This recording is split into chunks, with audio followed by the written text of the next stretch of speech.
Acts chapter 14. In Iconium. At Iconium, Paul and Barnabas went as usual into the Jewish synagogue.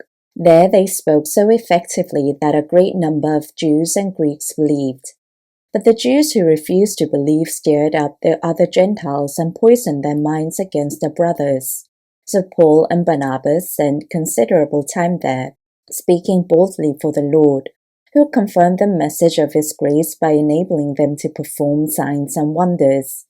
The people of the city were divided. Some sided with the Jews, others sided with the apostles. There was a plot afoot among both Gentiles and Jews, together with the leaders, to ill-treat them and stone them.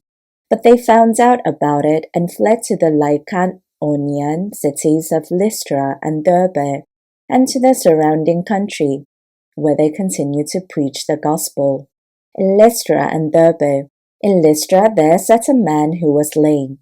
He had been that way from birth and had never walked. He listened to Paul as he was speaking. Paul looked directly at him, saw that he had faith to be healed, and called out, "Stand up on your feet." And that the man jumped up and began to walk. When the crowd saw what Paul had done, they shouted in the Lycaonian language, "The gods have come down to us in human form." Barnabas they called Zeus, and Paul they called Hermes, because he was the chief speaker. The priest of Zeus, whose temple was just outside the city, brought bulls and wreaths to the city gates because he and the crowd wanted to offer sacrifices to them. But when the apostles Barnabas and Paul heard of this, they tore their clothes and rushed out into the crowd, shouting, "Friends, why are you doing this? We too are only human, like you. We are bringing you good news, telling you to turn from those worthless things to the living God, who made the heavens and the earth and the sea and everything in them. In the past, he let all nations go their own way, yet he has not left himself without testimony. He has shown kindness by giving you rain from heaven and with plenty of food and fills your hearts with joy." Even with these words, they had difficulty keeping the crowd from sacrificing to them.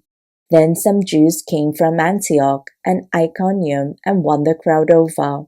They stoned Paul and dragged him outside the city, thinking he was dead. But after the disciples had gathered around him, he got up and went back into the city. The next day he and Barnabas left for Derbe. They returned to Antioch in Syria.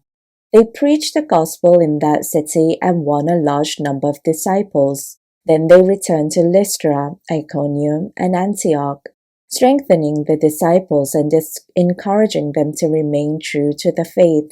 "We must go through many hardships to enter the kingdom of God," they said.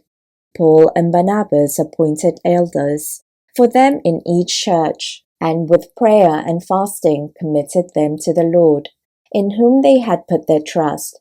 After going through Pisidia, they came into Pamphylia, and when they had preached the word in Perga, they went down to Attalia. From Attalia they sailed back to Antioch, where they had been committed to the grace of God for the work they had now completed. On arriving there, they gathered the church together and reported all that God had done through them and how he had opened the door of faith to the Gentiles. And they stayed there a long time with the disciples.